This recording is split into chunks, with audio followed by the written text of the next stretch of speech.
यहाँ से देखते हैं हम पीबी शैली। पीबी शैली, पहली बात तो ये फुल नाम जो है, कंप्लीट नेम जो है इनका मुझे कंप्लीट करना है। बाई चांस इनका है कि पीबी शैली दिया होता है, इनका फुल नेम पूछ लेते हैं। शैली है इनका, और इनका जो बर्थ है 1792 में हुआ है और 1822 में इनकी डेथ हुई है। इनका जो बर्थ प्लेस है, बर्थ और 4 अगस्त 1792 में at the Field Place near Horsham West Sussex and bisect England. जो ये इनका बेस्ट बैसेक्ट है, ये बैसेक्ट पोएट भी के भी नाम से जाने जाते हैं। तो ये इनका बर्थ प्लेस है, तो इसको हमें ध्यान में रखना है। जुलाई 1822 में। और डेथ इनकी कहाँ हुई, ये मेरे लिए महत्वपूर्ण है। बस कब हुई, हालांकि ये नहीं पूछेंगे, इनर क्वेश्चन नहीं पूछते हैं। ये इनके पेरेंट्स हैं, इनको आप देख लीजिए। हालांकि इनका कोई ज़्यादा इम्पोर्टेंस नहीं है, तो छोड़ देते हैं। आपको देखने हैं तो देख लीजिए। एजुकेशन की बात करते हैं तो in 1802 he is entered the Syon House Academy of Brentford in Middle East. तो इनकी अगर हम एजुकेशन सिस्टम की बात कर लेते हैं तो इनमें हमें केवल इनका जो है ये शैली कहाँ से, इटन कॉलेज, ये हमें नाम ध्यान रखना है। और इनका जो निकनेम है ये हमें ध्यान रखना है, मैड शैली के भी नाम से ये जाने जाते थे। ठीक है, ये हमें ध्यान रखना है। किस कॉलेज में थे, तो यूनिवर्सिटी कॉलेज ऑक्सफोर्ड में एजुकेशन इन्होंने प्राप्त की थी। स्पाउस की बात करते हैं तो इनकी जो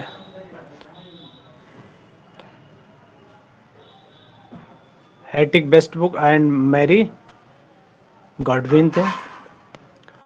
और फिर इनकी बायोग्राफी में थोड़ा सा देख लेते हैं। शैली one of the romantic poet of, तो ये क्वेश्चन हमारे लिए बहुत ज़्यादा इंपॉर्टेंट है कि शैली जो है वन ऑफ रोमांटिक पोएट है। शैली किस एज के हैं, तो रोमांटिक पोएट ऑफ एंगर। अच्छा, जो शैली हैं जो सेकेंड जनरेशन के हैं, सेकेंड जनरेशन रोमांटिक पोएट हैं या केवल रोमांटिक पोएट हैं, ये क्वेश्चन मैंने टेस्ट में दिया भी था। शैली, वायरन, जॉन कीट्स, जो second generation of romantic poet हैं, ये आप ध्यान रखिए। इनमें से तीन में से कोई भी क्वेश्चन पूछा जा सकता है। Generation is the best known as the lyrics and the revolutionary spirit, तो ये आप ध्यान रखेंगे। ठीक है,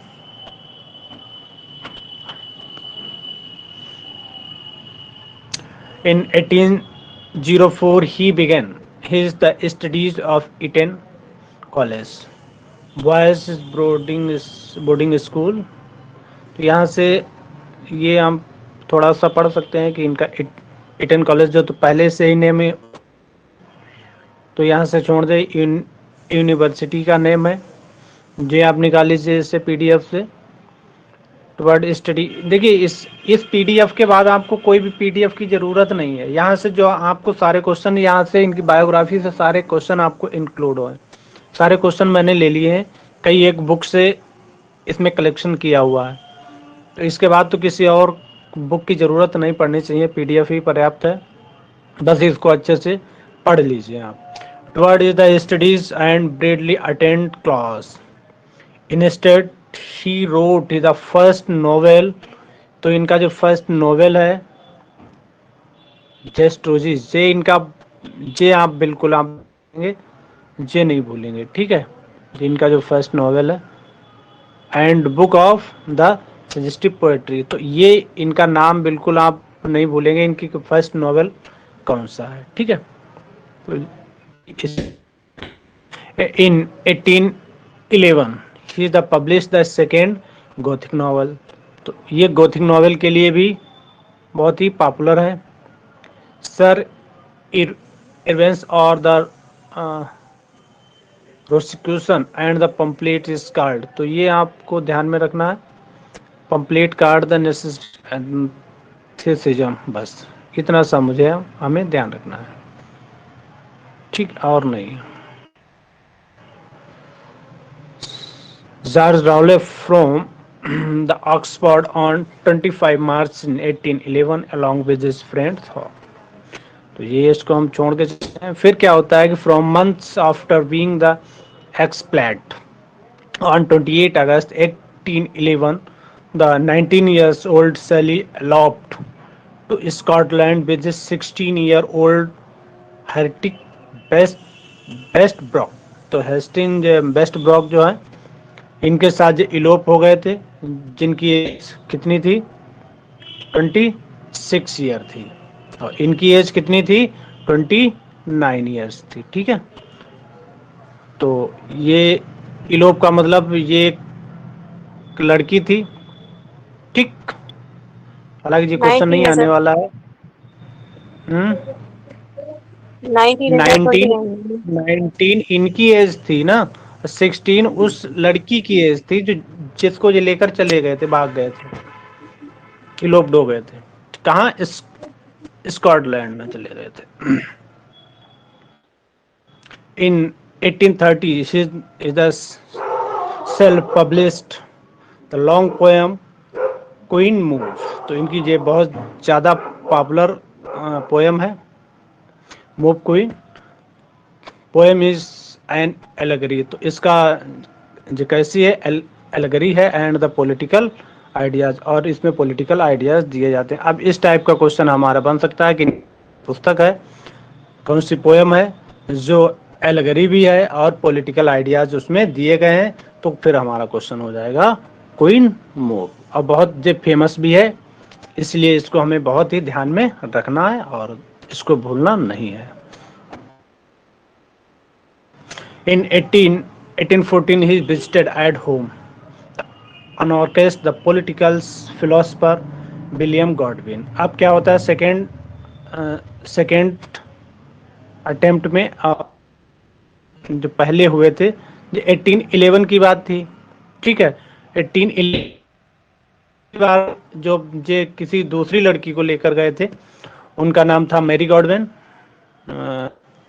William Godwin, who is the of admire, जिनसे जे इनकी इंस्पायर भी थे और इनको अपने पॉलिटिकल फिलोसफर भी उनको मानते थे. ठीक, अब उनकी जो बेटी थी Mary Godwin, they they met Godwin, उनका फुल नाम मैरी गॉडविन है. 16 ईयर ओल्ड डॉटर थी मैरी. तो the Harriet was second child, he and Mary fell in love. फिर उनको सेकेंड टाइम में, एक बार 1811 में हुआ, सेकेंड टाइम में 1814 ईस्वी में हुआ, और वो भी एज दोनों की बराबर थी, 16 ईयर उसकी भी थी और 16 ईयर इसकी भी थी. तो जो इनके गुरु थी, शादी करने की सोची. जुलाई 1814 एंड ही गॉडविन एलॉप्ड. दूसरी बार इन्होंने क्या किया कि अपने गुरु की जो बेटी थी उसको क्या किया, मैरी गॉडविन को एलोप्ट कर दिया, यानी भगा ले गए टू यूरोप. पहले कहाँ लेके गए थे, स्कॉटलैंड. जी सर, और जी सर, सेकेंड टाइम, स्कॉटलैंड। हाँ सेकेंड टाइम जे भागे हैं यूरोप में, और accompanied by Godwin, step sister Karen Clermont. They spent 6 weeks tours and continents. तो यहाँ पर इन्होंने 6 वीक जो है टूर कंप्लीट किया था. इन 10 December 1816 the body of Sally's the enlisted wife. छोड़ो, यहाँ से क्या हुआ, टीवी.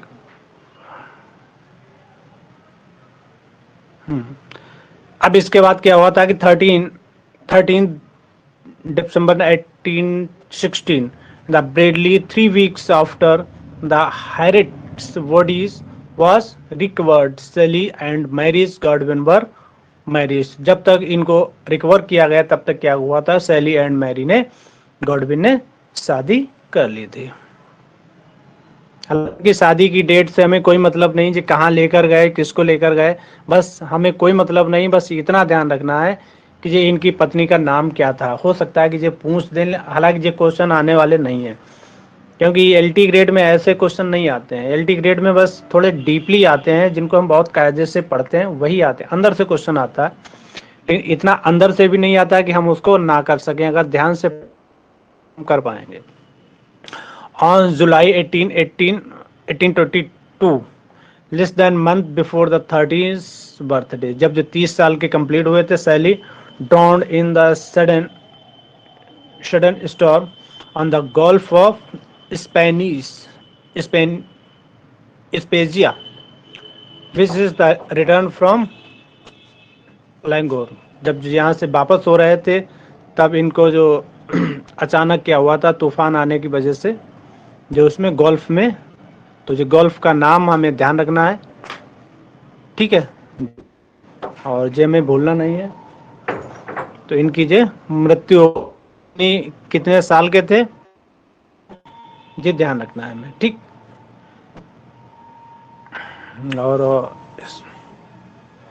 और कुछ नहीं, और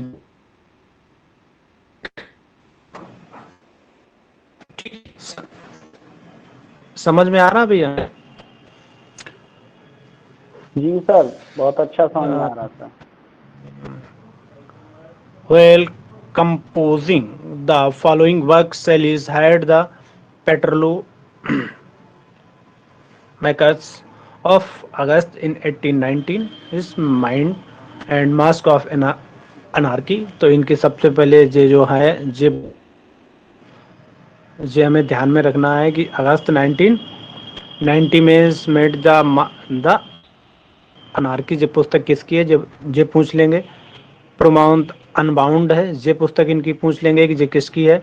ये हालांकि पीजीटी के लिए काफ़ी इम्पोर्टेंट है, इस बार जिन्होंने पीजीटी दिया हुआ उसके लिए, पीजीटी के लिए बहुत ही इम्पोर्टेंट वर्क है, यहाँ से क्वेश्चन बनता है। England in 1890 in ode to the best Wind. तो ode to the best Wind, भैया इसकी डेट तो हमें भूलना ही नहीं है, ठीक। हालांकि पूछी नहीं जाएगी, लेकिन हमें भूलना नहीं है, क्योंकि ये हमारे सिलेबस में भी है। भले को हम मास्क ऑफ अनार्की को भूल जाएं, प्रोमाउथ अनबाउंड को भूल जाएं, लेकिन इसको नहीं भूलना है हमें। जे इनके मेजर वर्क दिए, टोटल वर्क का हमने इसमें इंक्लूड किए हैं, एक दो छूटे हैं तो उनको आप देख लेंगे, ठीक है। अगर वाइस कोई बात नहीं। इनके हुए वर्क तो मोस्टली हमें कहीं भी मिल जाएंगे, वर्क है कहीं भी हमें मिल सकते हैं, और इनको हम पढ़ लेंगे।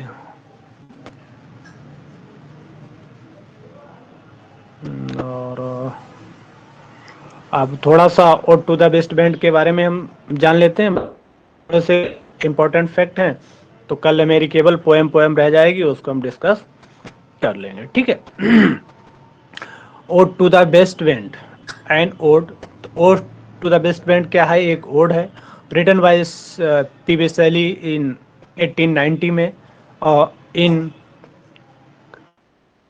नियर द फ्लोरेंस इटली में, ठीक है। तो इन्होंने जो ode to the best band है वो कहाँ पर लिखी गई, तो ये हमें ध्यान रखना है, फ्लोरेंस इटली में।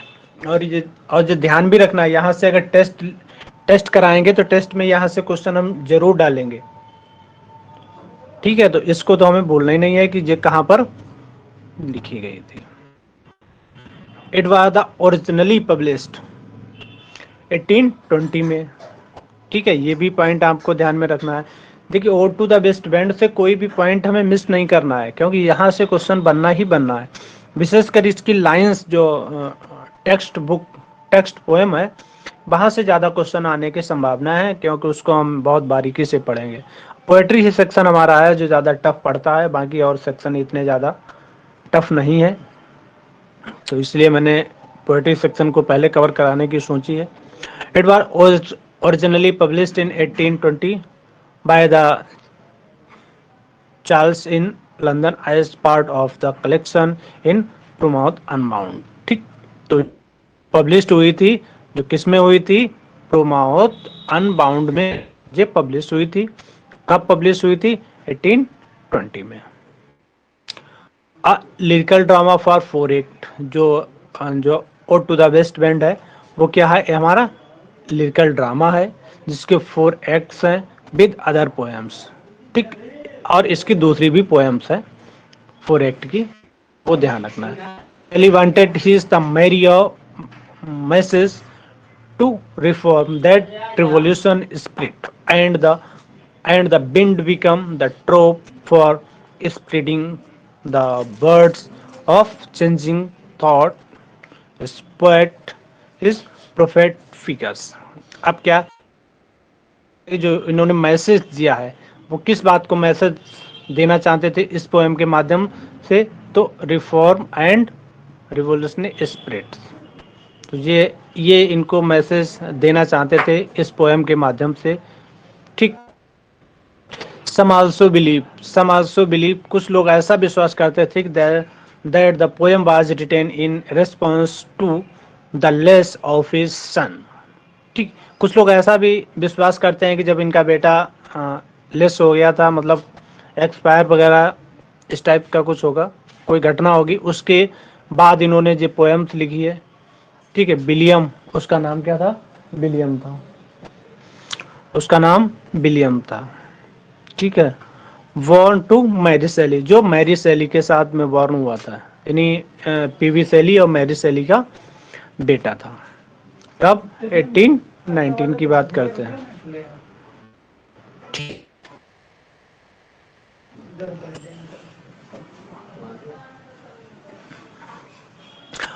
His other poem written at the same time, और इसी टाइम पे उनकी एक दूसरी भी पोएम है। तो ये पोएम को हमें ध्यान में रखना है।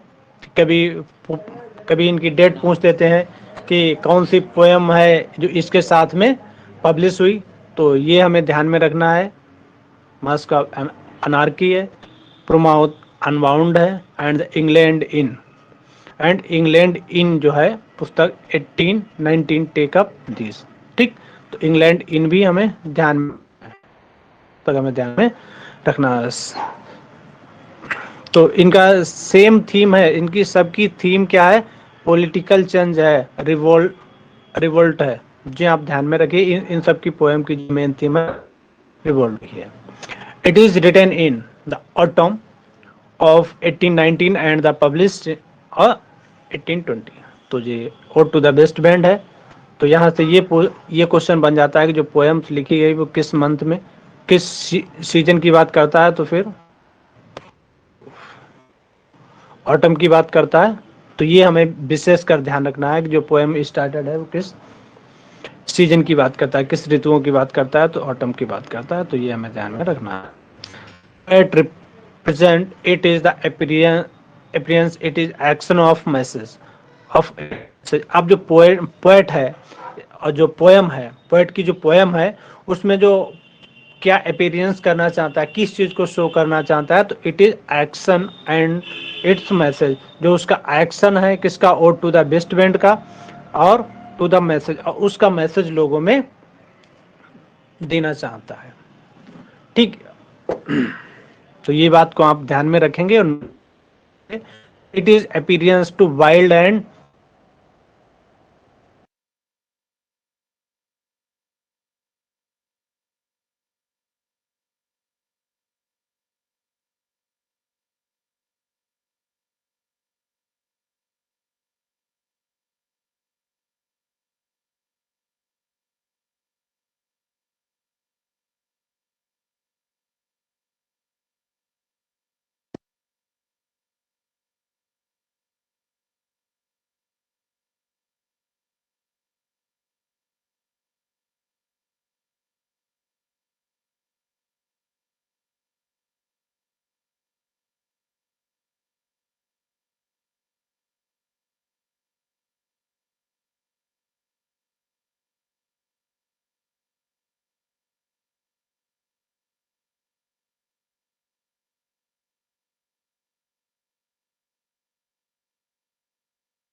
सर क्लास पॉज हो गई है क्या?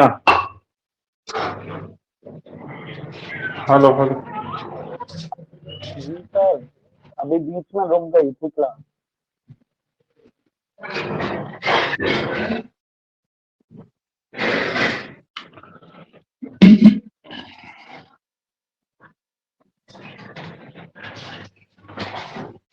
पेपर नहीं फाड़ दिया। हेलो हेलो, जी सर, जी सर। साउंड पहुंच रही नहीं पहुंच रही थी बीच में? नहीं, जी बीच सर, में नहीं आ रही थी। नहीं पहुंच रही थी, रुक गई थी। ये बीच में नहीं आ रही थी सर, ना अरे स्क्रीन अभी आ रहा फोन आ था। गया, अभी फोन आ गया था इसीलिए जी डिस्टर्ब हो गया। सर, वो एक्चुअली मैं टेस्ट आज ज्वाइन नहीं कर पाया, टाइमिंग बहुत कम थी सर।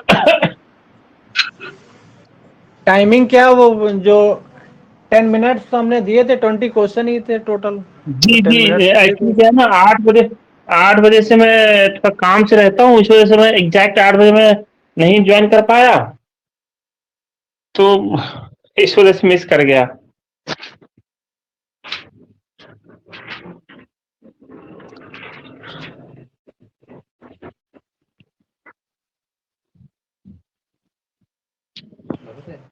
नहीं डीपी का, हाँ तो उसमें टाइम थोड़ा, मेरे पास भी टाइम मैनेजमेंट कम नहीं है, करना पड़ता जी है। सर, जी जी। तो ठीक है sir, no issue at sir, मैं जस्ट इन्फॉर्म कर रहा हूँ सर बस।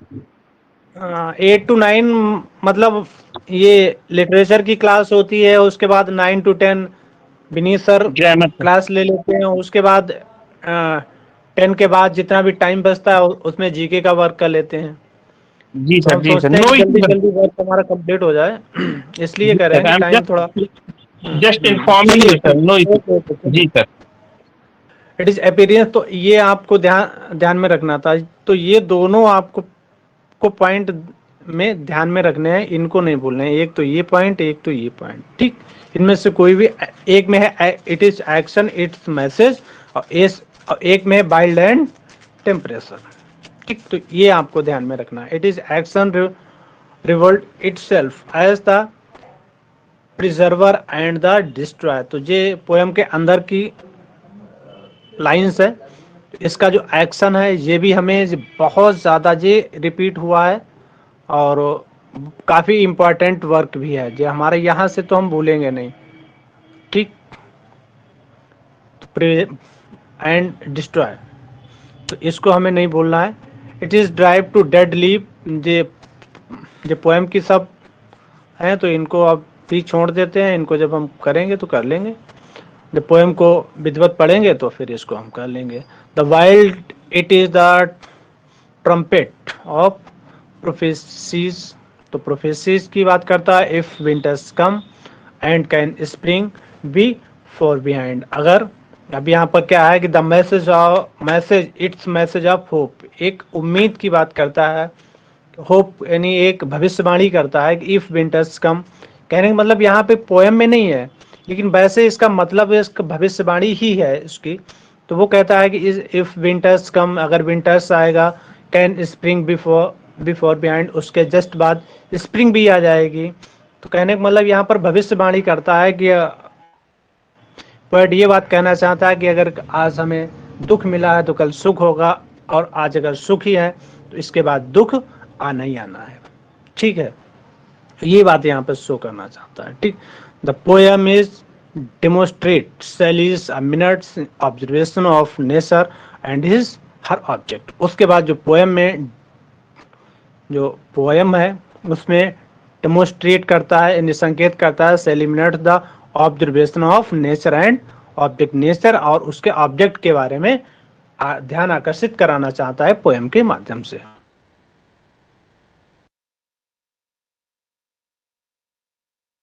Imaginary his scientific mathematical biblical, तो इसकी, तो ये क्वेश्चन हमें ध्यान में,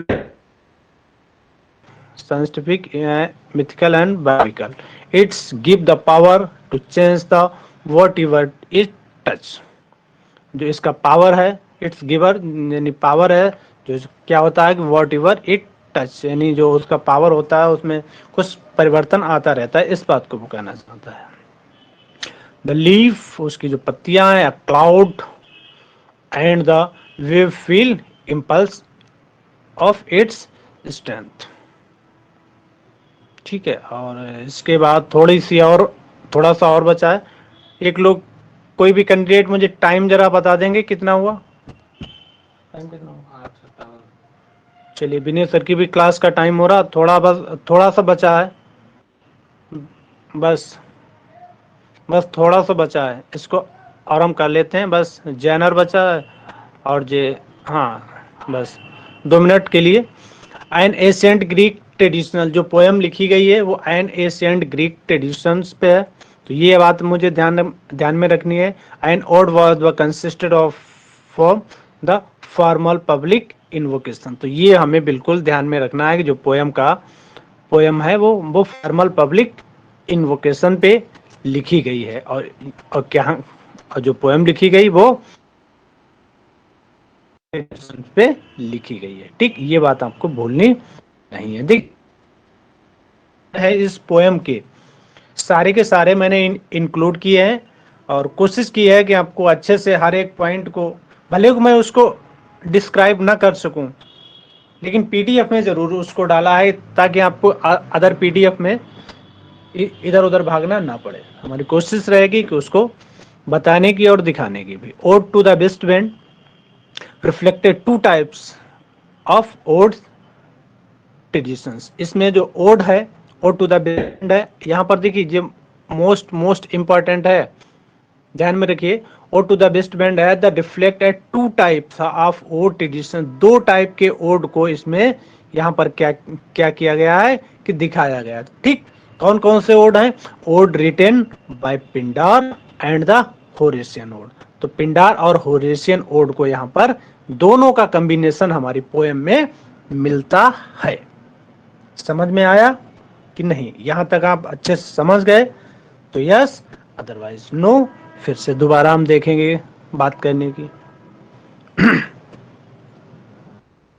में आया है तो यस, अदरवाइज नो नो करिए। भाई कभी कभी रिप्लाई दे दिया करें आप सभी लोग, तो थोड़ा ऐसा लगता है कि हाँ अच्छा लगता है पढ़ाने में। जी सर, बहुत अच्छा चल रहा है सर, बहुत अच्छा पढ़ा रहे हैं। नहीं, यस या नो में कर दीजिए ताकि हमारा ऐसा लगे कि हाँ आप लोग अभी हैं, छोड़ के नहीं गए, हमारे साथ ही हैं। जी सर। यस सर, हाँ, आया है समझ में बहुत अच्छे से। और जो कल वाली पोयम थी लावेला डेमसेंस मर्सी, उसको भी शायद उसके कुछ ही पॉइंट हमारे मिस हुए हैं, बाकी सारे के सारे हमने कंप्लीट कर लिए थे। वो जी तो क्लियर हो गई थी, बहुत अच्छे से क्लियर हो गई थी। जी सर, इसका पीडीएफ कैसे हम तो मिल पाएगा? किसका? इस वाली पोयम जी, बायोग्राफी जी इनकी सर। जी मैं सर। ग्रुप पे डाल दूंगा। जी ठीक है, सर। और नहीं अगर पीडीएफ यहाँ से मिलती है तो मेरे यूट्यूब चैनल पे आप चले जाइए, यूट्यूब चैनल पे शो हो जाएगी, उसका भी तो वीडियो आता है। जो जी कल सर। वाली जी पोयम थी उसमें क्या हुआ, एक वो फिल्मी गीत नहीं है, कौन सा है, लुट गए तेरी मोहब्बत में, जो जी सैनिक सर। है वो सैनिक है भाई, लुटता ही तो है वहां पर, और क्या। की जो हमने एक पोयम डाली हुई है उसमें उसका टाइटल भी कुछ ऐसा ही दिया, हमने हिंदी में उसको लिखा है। तो बहुत ही थोड़ा किसी ने हमें सजेस्ट कर दिया और मैंने उस टाइटल में लिख दिया, शायद आपने देखा होगा यूट्यूब चैनल पे जो लोग हैं हमारे। तो चलिए आगे बढ़ते हैं। सर यूट्यूब चैनल किस नाम से है सर? जी यूट्यूब चैनल पे आप है नहीं, मैंने माही देखा स्टडी, तो ऐसे। अच्छा, ठीक। माही स्टडी पॉइंट 26। जी, मैं सब्सक्राइब कर चुका हूँ सर। हाँ, तो उस पे हैं, और जिन भाइयों ने नहीं सब्सक्राइब किया है तो उनसे अनुरोध है कि चैनल को सब्सक्राइब कर दें और शेयर भी कर लें, अपने ग्रुप में एक बार उसको शेयर कर देंगे। तो चलिए आगे चलते हैं, आगे बढ़ते हैं। जो पोयम है ode to the west wind consist of 5 sections, जो 5 कैंटो में जो हमारी लिखी गई टू बेस्ट बैंड। यहाँ से हमारा क्वेश्चन बनने की पूरी संभावना है, पूरी नहीं बल्कि आई थिंक 80% है कि यहाँ क्वेश्चन यहाँ से मिलेगा जरूर, जैसा कि मेरे सोचना है। Ode to the best band है, कंसिस्ट ऑफ द 5 सेक्शंस में है, यानी 5 कैंटो में है। सेक्शन और कैंटो वो एक ही चीज होती है। रिटन इन टर्जा राइमा, और जो लिखी गई है वो टर्जा राइमा में लिखी गई है। Each section consist of 4 in A B A, B C B, C D C और डी ई डी में। तो ये हमें बिल्कुल इसकी जो राइम स्कीम है, इसको इतना तो मुझे यहाँ से कोई क्वेश्चन हमें मिस नहीं करना है, इसको बिल्कुल अच्छे से कंप्लीट करना। एंड द राइमिंग कपल जो कपलेट होती है डबल ई होती है, ठीक। Ode is written in iambic pentameter. जो ओड लिखा गया वो किस में लिखा गया? एम्बिक पेंटामीटर में लिखा गया। ये जो यहाँ से लगा गया, ये यहाँ से, ये हमारा पोर्शन है यहाँ से, देखिए यहाँ से और थोड़ा ऊपर चले जाओ, फिर ये वाला जो है और ये यहाँ से ना, तो ये काफी इंपॉर्टेंट है। इसको स्ट्रक्चर जो हमारा लिखा हुआ, यानी स्ट्रक्चर भाग जो है वो हमारा काफी इंपॉर्टेंट है, ठीक। इसको हमें ध्यान में रखना है कि ये भूलना नहीं है। The poem begin with the 3 sections and describe the wind effect upon earth, air and last 2 sections जो हमारी पोएम्स है, ठीक है। स्टार्टिंग होती है ऑफ द 3 सेक्शंस हैं इसके, इसमें describe the wind effect upon the earth. जो विंड है इसका इफेक्ट बताता है कहाँ पर? अर्थ, एयर एंड द, तो अर्थ एंड एयर है। देखिए अब आपसे ये क्वेश्चन पूछा जा सकता है कि जो ode to the best band है, इसके प्रथम जो 3 सेक्शंस है, इसमें स्टार्टिंग के सेक्शन में किस चीज को इफेक्ट करता है? अर्थ को और एयर को। इनमें से कोई भी आपको नाम पूछा जा सकता है, नाम भरा फिल इन द ब्लैंक्स में करा सकता है, तो ये हमें भूलना भैया नहीं है, ठीक है। जो लास्ट के 2 सेक्शंस हैं, the poet speak the directly to the wind, और थर्ड सेक्शन में जो है सेकेंड सेक्शन लास्ट के 2 सेक्शन की बात करता है, तो poet speak the directly in wind, ठीक है। ये क्वेश्चन बनेगा, ध्यान में रखें। हो सकता है कि इस टाइप का क्वेश्चन पूछ लें कि लास्ट के जो 2 सेक्शन में उनमें पोएट किसकी बात करना चाहता है, किसको डायरेक्टली एड्रेस करता है, तो हमारी विंड हो जाएगी। इसको हमें भूलना नहीं है। आस्किंग फॉर इट्स पावर, यानी विंड की पावर की बात करता है। किसकी बात करता है? तो विंड की पावर की बात कर लेता है, तो ये हमें भूलना नहीं है, ठीक।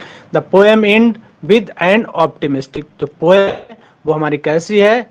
इंड, अंत के बाद की करते हैं तो ऑप्टिमिस्टिक है। तो ये भी क्वेश्चन हमें ध्यान में रखना है, ठीक। इंटरप्रिटेशंस ऑफ द पोएम, कुछ चलिए बस थोड़ा सा बच गया, 2 line. The poet can be divide in 2 parts. जो पोएम है इसको 2 पार्ट्स में डिवाइड किया गया।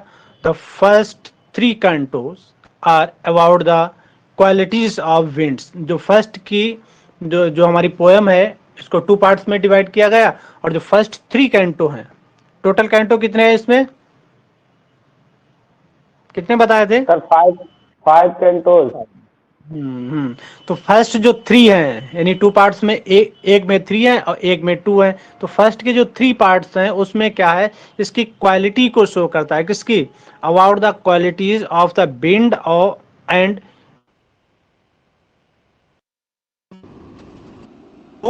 हेयर। उसको जो उसका इन्वोकेशन को ही डिस्क्राइब है, यानी विंड की बात करता रहता है कि उसके क्या हैं, उसके क्वालिटीज हैं, उसके गुण हैं, उनके बारे में बात करता रहता है। और सेकेंड कैंटो जो है and last 2 cantos give the relations between the wind and the, last के 2 जो है उनका संबंध किससे है? बिटवीन विंड एंड पोएट है हमारा यानी पीवी शैली है, वो खुद से उसके बीच में डिस्क्राइब करते हैं, कुछ खुद से उसको कंपेरिजन कर या खुद के बारे में उससे कुछ अलग टाइप से बातें कर लेते हैं। तो ये हमारे काफी इंपॉर्टेंट पॉइंट्स बनते हैं कि लास्ट के 2 स्टेंजा में वो क्या बोलना चाहता है, फर्स्ट के 3 स्टेंजा में किन चीजों को वर्णन करता है। तो इस चीज को हमें बहुत ही कायदे से ध्यान में रखना है। Each canto of the poems have it's on theme, और प्रत्येक कैंटो जो है of the poem has its on theme, उनकी अपनी प्रत्येक अलग अलग थीम्स अलग अलग बनती है हर एक कैंटो की। ठीक, तो आई होप ये पोएम आपको अच्छी लगी होगी। कैसी लगी है ये हमें ज़रूर बताएंगे, और हमारे व्हाट्सएप ग्रुप पे ये चीज़ हो, इससे क्या होता है कि दूसरे लोगों को भी थोड़ा मोटिवेशन मिलता है कि चलिए भाई अच्छी बात है, जो भी है जैसा है वो बेटर है। और एक बार हमने कल आप लोगों को थोड़ा सा वर्क दिया था, किसी ने कंप्लीट किया या नहीं किया? हमने कहा था कि एक बार इस टीचमेंट ग्रुप को अपने आप लोगों के पास कोई ग्रुप भी होंगे, टीजीटी पीजीटी एलटी के ग्रुप हैं। यस,